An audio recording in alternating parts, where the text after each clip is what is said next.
have the privilege and pleasure of introducing Ina Rabinovich-Fox, who teaches U.S. Women's and Gender History at Case Western Reserve University in Cleveland, Ohio. Her research examines the connections between fashion, politics, modernity, particularly how visual and material culture have shaped and reflected class, gender, and racial identities. Her recent book, Dress for Freedom, The Fashionable Politics of American Feminism, explores women's political uses of clothing and appearances to promote feminist agendas during the long 20th century. Her writing has been published in academic journals and books, including the Journal of Women's History, the International Journal of Fashion Studies, American Journalism, Journal of Media History, as well as popular media such as the Washington Post, The Conversation, Public Seminar, History and News Network. You can follow her on Twitter at Dr. Ina R. Fox. Dress for Freedom, The Politics of Fashion in American History. What is the connection between fashion and women's rights? How pockets, skirts, and bras became political statement. How does fashion function in our political system? This talk will examine how fashion became a tool to express and challenge gender, race, and class identities, and how women used it to advance their political agendas, from the suffragists to today's politicians. Celebrating the publication of the recent book, Dress for Freedom, The Fashionable Politics of American Feminism, the talk will reveal the importance of clothing and appearance in struggles for freedom and equality and why clothes matter. So, Ina, we're going to turn this over to you now. We are very excited and we have been anticipating your presentation. So thank you for being with us. Thank you. And thank you, Judy, for this very kind introduction. And thank you for Melissa Jones and Felicia Shaw and everybody in the Women's Museum of California for arranging this and making this happen. This is a really true joy being here with you, even if virtually in this very lovely day, even in Cleveland. I'm sure it's even nicer in San Diego. But I'm very happy to be here. And the topic of the talk today, as Judy said, will focus on the connection between fashion and politics that are really in the center of my book, Dress for Freedom. And I'll use this moment to share my screen so we can start the presentation. So I just hope everybody sees that, right? We're all good, great. And this topic also corresponds, I mean, I'm sure Felicia will talk about it later, but with the museum upcoming exhibition, which is, as I hear, the first one in the new space that talks about crafting feminism, and really to see how fashion was an integral part of feminism and the feminist movement in the 20th century. So I hope that you'll enjoy the talk today, and I'll use kind of like a slight moment of self-promotion and kind of like if you are interested in this topic, go and see the exhibition, but you can also purchase my book. You know, I know that oftentimes it's nice to get a signed copy, which is kind of like difficult to do in virtual events, but I can assure you that not only you can get a 30% off if you are buying it through the press website, which is www.pressuillinois.edu, using this promo code, which later on we'll put in the chat. But also, if you after this, you like the book, you want it, you can shoot me an email, which I'll also provide at the end of the chat, with your address, and I'll send you free of charge a signed book plate, so you'll at least have some form of a signed copy, even if we cannot do it in sight today. I do hope you'll enjoy this talk. And fashion, as we all know, has immense political importance. Far from being frivolous or marginal, fashion is really central to our political discourse. And I think we did see it very recently in places like the Met Gala, more the previous one than the current one, but also in places like State of the Union, for example, right?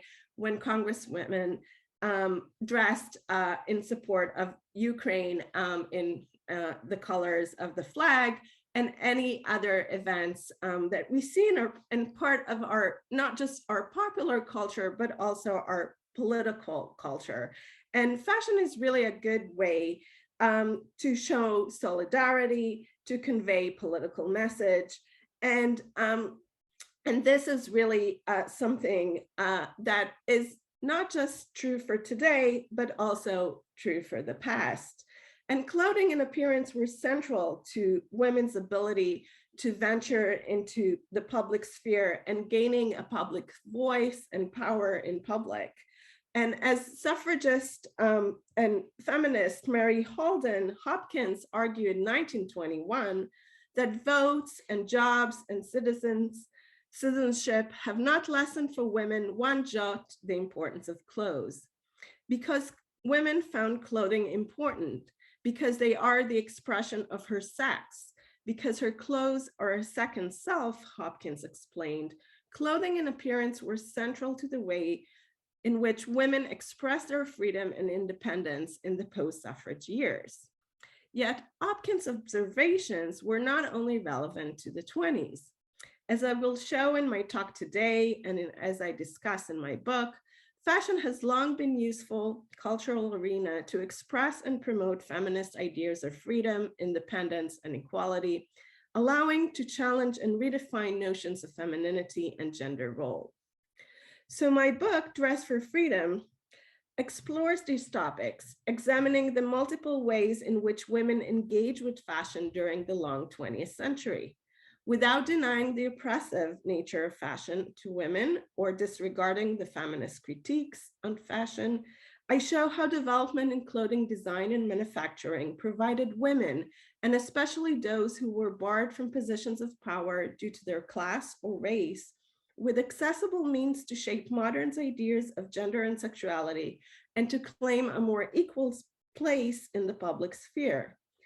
The book traces sartorial practices of both well-known feminists and activists and ordinary women, representing various backgrounds and experiences, working class and middle class, Black and white, urban and suburban, those who defined themselves as feminists and those who did not. These women, by adopting and adapting the mainstream styles, turned fashion into a useful means to promote feminist agendas and to redefine feminist politics. Feminism, as maybe you know, has long and often fraught relationship with fashion. And in fact, the most known example when we think about feminism and fashion, this is often the example that comes to mind: the bloomer costume of the 1850s, which was a fashion disaster. And what began as a dress reform initiative to free women from cumbersome and trailing skirt turned into a PR fiasco for women's rights advocates like Elizabeth Cady Stanton, who eventually abandoned the outfit and preferred to wear a more conventional dress while preaching for her suffrage cause. Both contemporaries at the time and women's rights advocates themselves saw the bloomer as a statement against fashion, against what was considered to be beautiful. And they saw it as a political tool to challenge gender hierarchies. And as a result, feminism itself was understood as opposing fashion. And the bloomer itself became almost a visual code name for this ugly, masculine, crazy feminist in popular media and popular understanding for generations to come. And it really served as a trauma for feminists for a long time, and in trying to get rid of this image and to find more palatable images that goes with feminism. But the bloomer was a prominent one, although it wasn't the only fashion image that defined women's relationship with feminism. And by the late 19th century, with the rise of mass media and culture, feminists, unlike the 1850s bloomer, did not reject the mainstream fashion, but sought to use them as a way to carve spaces of power, pleasure, and freedom. And these women did not just seek clothes that will allow them greater mobility or comfort, the way that the bloomer did, but they also wanted to make these styles popular, or in other words, fashionable. In their clothing practice, as my book shows, they were able to challenge the myth that a commitment to adornment, a commitment to women's freedoms and right could not go together with adornment practices and fashion. And instead, they turned fashion into what I called an everyday feminist practice, contriving a new and more positive relationship of fashion with feminism. And while the chapters in my book are organized somewhat chronologically from the 1890s to the 1970s, the book does not trace the development of a feminist style necessarily, probably because there isn't one, but instead, each chapter focuses on a specific fashionable moment in which that highlights a different use or a different way of how women use fashion to express and to challenge gender, class, and racial identities. And while it would, again, be impossible to define one feminist style that goes along this 100 years, there are several themes that my book addresses, and I would like to address today as well. And these themes are utility and comfort, battle over skirts hemlines, and the issue of respectability and politics. So let's begin. So women clothing and dress, as I said, changed significantly during the period the book examines. These transformations include moving from custom-made or homemade clothing to mass-produced ready-made ones, from complicated constructions tailored to a specific body to simple silhouettes manufactured according to standardized sizes, and for formal wear designated to specific occasion to more casual, multi-purpose wear. Some of these changes corresponded with feminist initiatives of making clothes more comfortable and more functional, moving the focus from an emphasis on form to an emphasis on utility. And indeed, even the goal of the reviled bloomer was to provide women with more convenient attire to allow mobility. Yet unlike the bloomer costume, the new fashions that feminists found attractive and were mainly promoted by the growing ready-made industry in those years. So the industry was not necessarily against these feminist initiatives, partly because it enabled them to make more profit.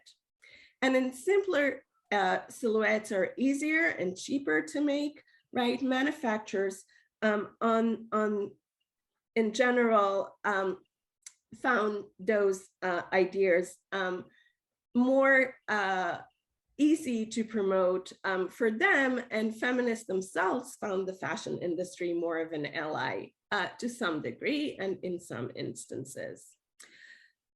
So the most evident example of this popularization of feminist ideas through fashion was the shirtwaist of the late 19th and early 20th century. Modeled after the male dress shirt, the shirtwaist revolutionized the ready-made industry, becoming one of the first female fashion items to be manufactured on a mass scale.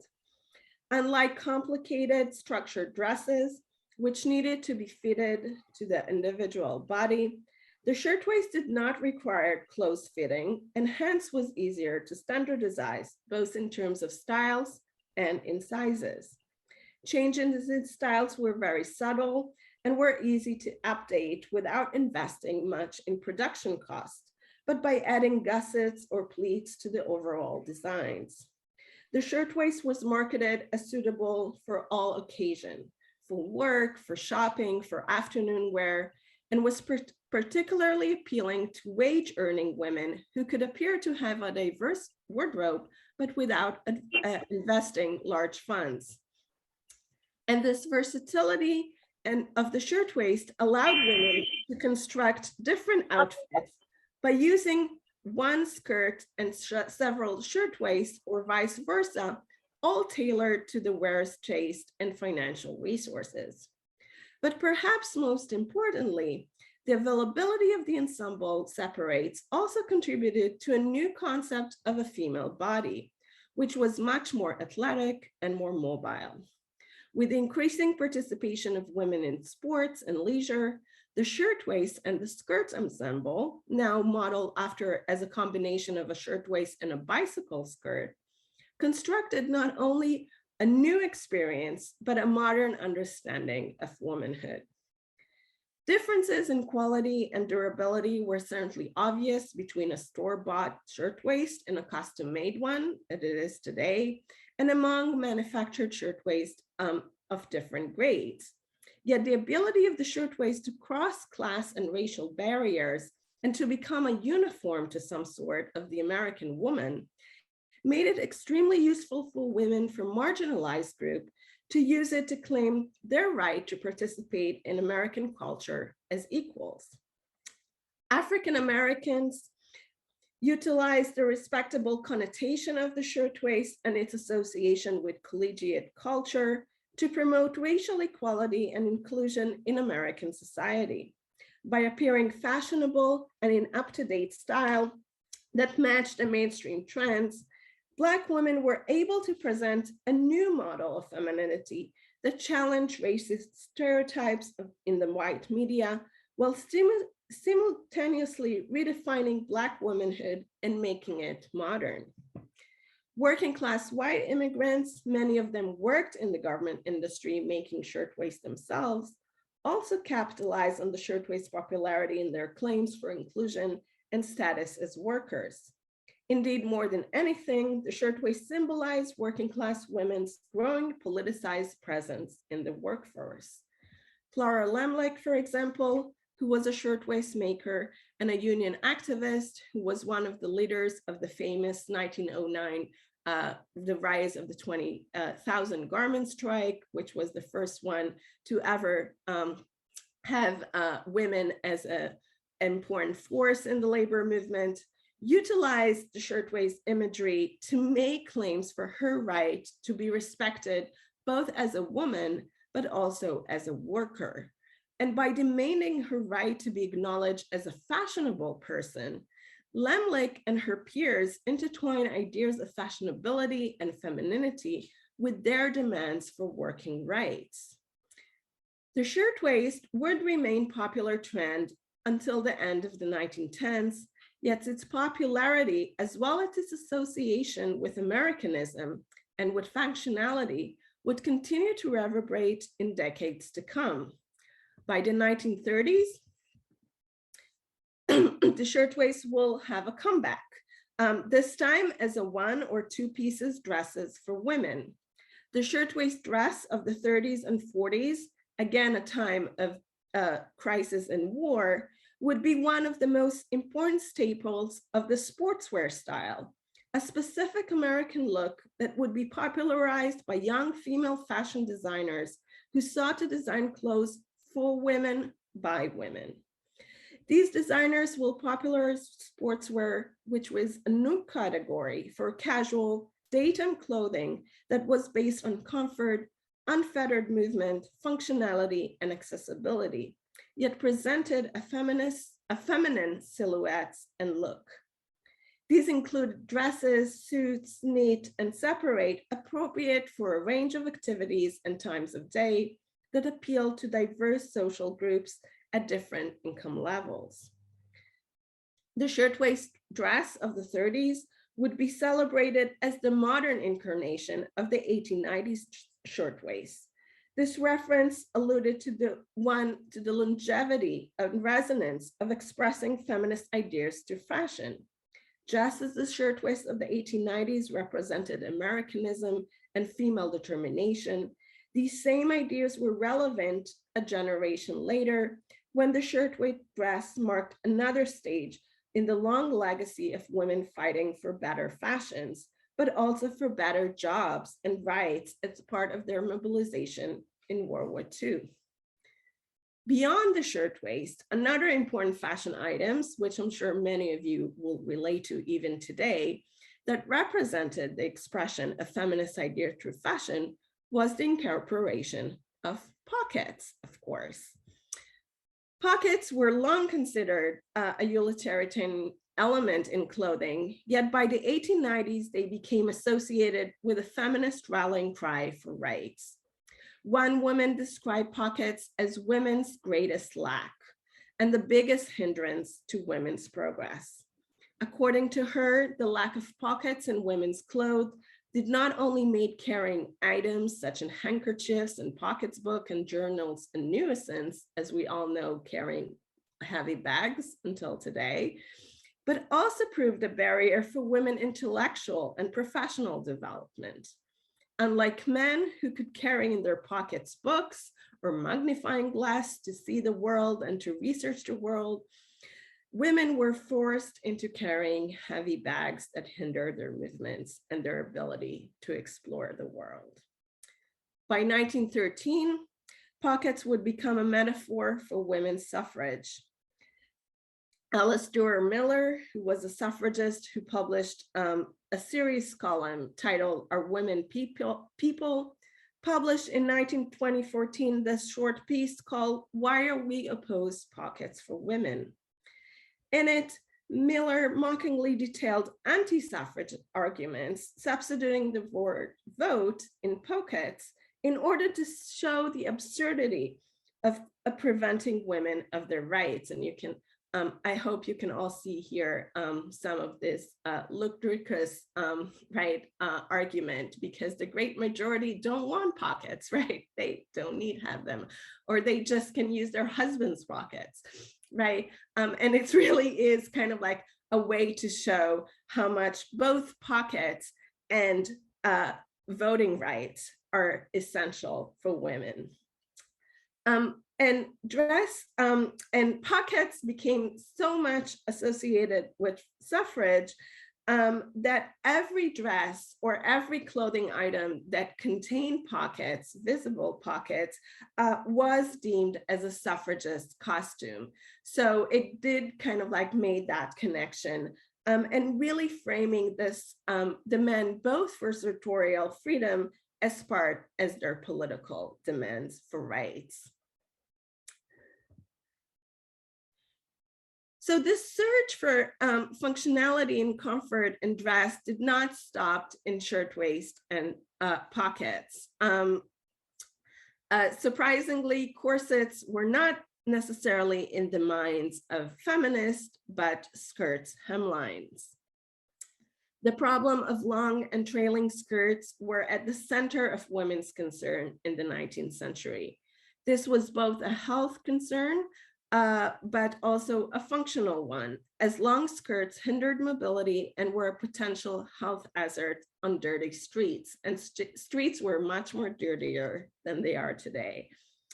The bloomer costume itself, which contained usually relatively short skirts, was one attempt of women to address this problem. But as we talked, it failed to get much support. But by the late 1890s, much due to the popularity of cycling, the public was more open to the sight of women in short skirts, even in bloomers. And when we talk about short skirt, we do need to, we in the 21st century, for us, short maybe is a lot shorter than when they refer to short. For them, short is oftentimes a boot height, maybe something mid-calf. So that was considered a very radical short skirt at the time. And in 1896, a group of businesswomen from New York City founded the Rainy Day Club in order to advocate for shorter skirts, not just for cycling, but also for everyday wear. Seeing the comfort that the short skirt afforded women in riding bicycles, these women who needed to walk and get around in city streets wanted to also to have an outfit that they could use for everyday wear. So they designed this outfit that resembled much of the bloomer costume to some degree, but it didn't have visible trousers and hence did not garner much resistance. That outfit included a short skirt reaching up to 4 and 6 inches above the ground with a short jacket and a high boot. Club members argued that their outfit is not just an answer to the problem of poor health, especially on rainy days, but that it was a beautiful outfit that helped them to convey their own sense of accomplishment as active career women. And while the fashion industry did embrace the rainy day outfit to a certain degree, women will have to wait 2 more decades until short skirts will truly enter the mainstream. In that case, it was the young, liberated flapper that pushed for shorter skirts as a symbol of her political and social freedom. As young women demanded to celebrate their sexuality, the fashion industry reacted by providing loose rectangular dresses that allowed for movement and mobility and also exposed women's knees for the first times in history.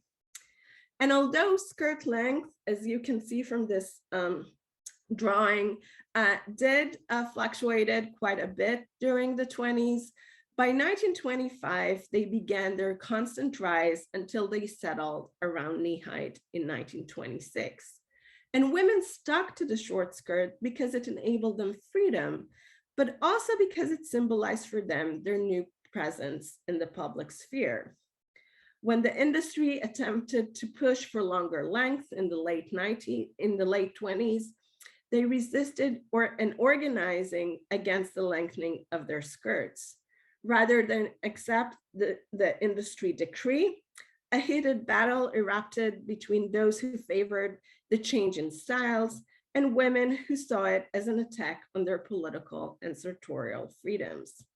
Using their power as consumers and their new position as fashionable trendsetters, these women pushed against calls to alter their style, turning fashion into a site of political activism.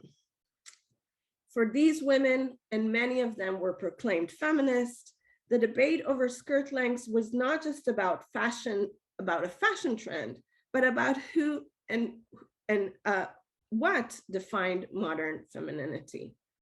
And women began boycotting campaigns against the long skirt that reached beyond feminist urban circles, reaching to far west towns such as Longview, Washington, and crossing class and gender and racial lines.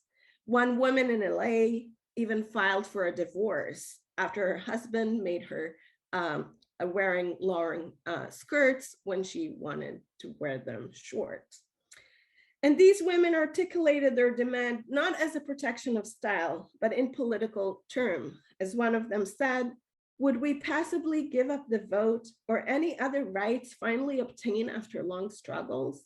Then why give up the comfort, economy, and freedom of movement which the short skirt has meant to us? By conflating women's skirts with their political rights, flappers demonstrated that women's freedom did not necessarily lie only in political participation or in access to education and jobs, but also in wearing comfortable clothing that allowed physical mobility. These flappers translated the ideals of political freedom into sartorial expression, using the clothing to carve out new spaces of power and influence. While skirts for evening wear did get long in the 30s, skirts for everyday wear remain fairly short, as the accepted length for everyday wear appeared to be at most 4 inches below the knee. And although the variety of skirts length alluded to the difficulty of feminists to completely resist the fashion industry, their struggle nonetheless proved that the fashion industry did not have complete freedom, complete control over women's taste, and that women were ready to fight for the freedom, even whether it's their sartorial freedom or their political one. And the Battle of the Skirts, as it was known in the late 20s, was only the first round where women would connect the right to wear short skirts with their political rights. When in the late 40s, Christian Dior will present his new look, American women once again would fight to continue to wear comfortable clothing and short skirts. Revolt against the new look centered in Texas, where women banded together to form little below the knee clubs, declaring the Alamo fell, but our hemlines will not. And these protesters framed their resistance in political terms, arguing that the long skirts of the new look was an attack on their freedom and on democracy. Some argued it was not the length of the skirt so much as its width, and the fact that it kind of like brought back women wearing girdles and corsets. In the face of resistance, Dior himself accommodated in his designs to the US market, and in later connection, it reduced the fullness of the skirts and even added pockets. Protest helped. By 1950, Dior dropped the new look in favor of a slimmer silhouette and shorter skirt. And these accommodation and the eventual abandonment of the new look attested to the power of women consumers who demanded comfortable clothing for themselves. And women continued to fight for their sartorial freedom also, of course, during the 60s, as many women would adopt the new style of the miniskirt, seeing it as the epitome of their sexual revolution and a new sexual freedom. In 1970, when the fashion industry would push to replace the mini with the midi style, women all across the country, just like their grandmothers in the 20s, would organize to protest against a new length, where women were not oblivious to the economic interest behind the shifts in styles. They interpreted the move as an attack on their personal freedom and on their right to choose, connecting it to feminist demands in this period. So choice, again, becoming a popular word. These women founded organization and boycotts and clip-ins events in which they cut their midi skirts, as you can see here in this picture. And while not all these women identified as radical feminists, their tactics, as well as their connections between their clothes and political rights, turned fashion into a realm of feminist activities. By the late 1970s, it was evident that the protest was a success. Minis stayed in fashion and midis disappeared.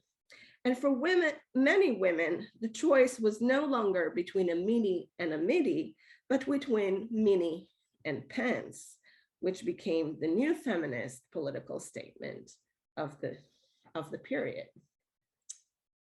So whereas the battle over skirts hemline certainly had political aspects and was a way to turn fashion into political arena of feminist activism, clothes were also used in political campaigns and to make direct political statement. Most famously, suffragists were extremely savvy in their use of fashion during their campaign for voting rights. Thinking that their political message would be more palatable if delivered by attractive messengers, suffragists emphasized their fashionable taste and feminine appearance, claiming that their adherence to fashion was a testament to their worthiness as voters.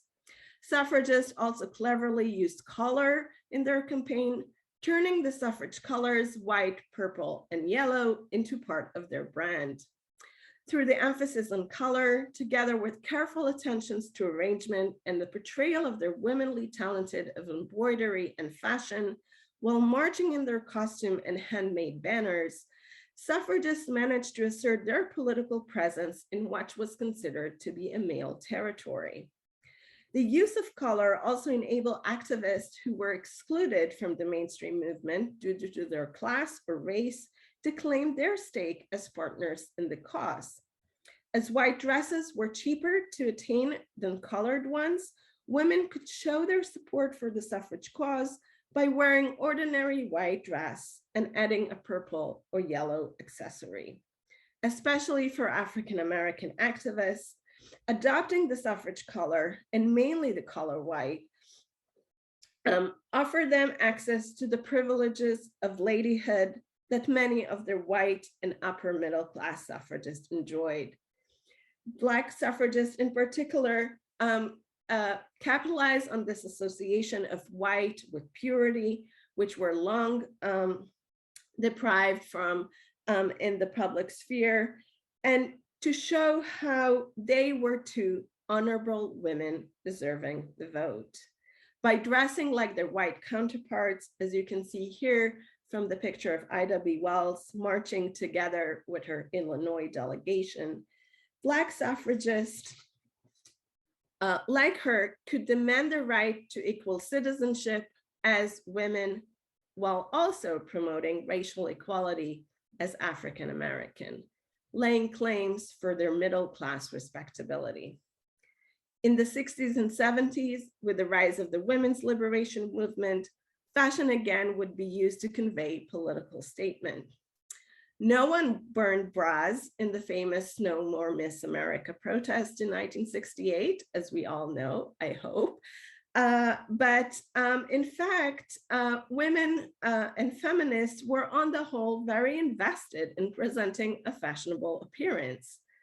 But if in the early 20th century, suffragists emphasized their feminine traits, feminists in the 70s sought to challenge gender norms through their attire.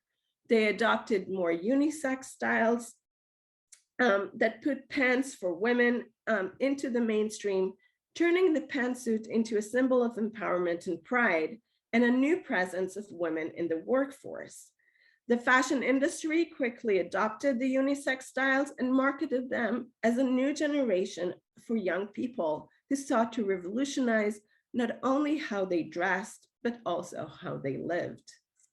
The unisex styles of the 70s, and in particular, the mainstreaming of pantsuits for women, as well as the use of the white collar by suffragists, has been the most enduring legacies of feminism today.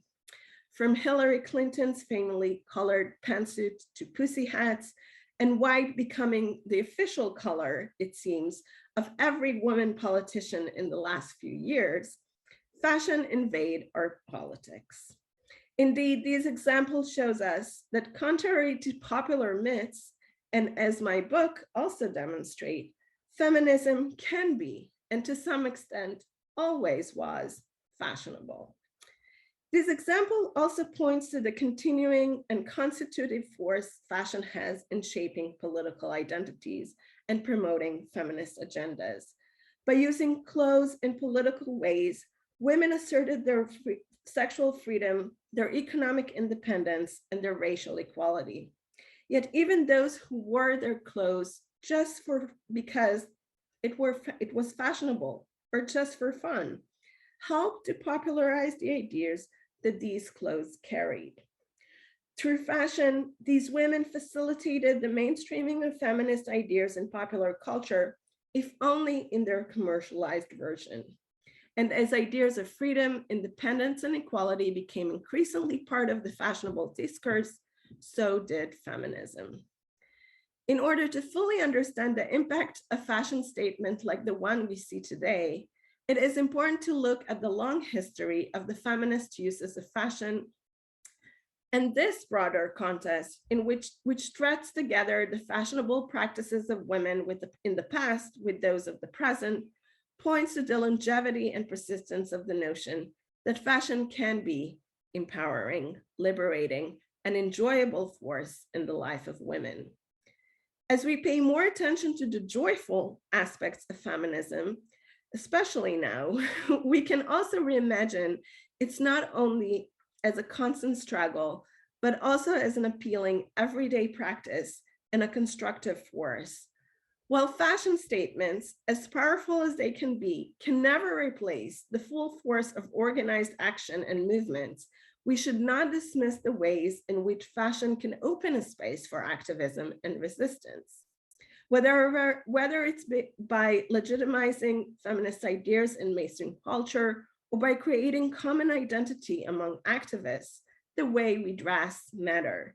By acknowledging the fashionable histories and legacies of the past, we're able not only to better understand feminism history, but also to imagine a fashionable future, especially now, I think, as we're geared to fight for our rights.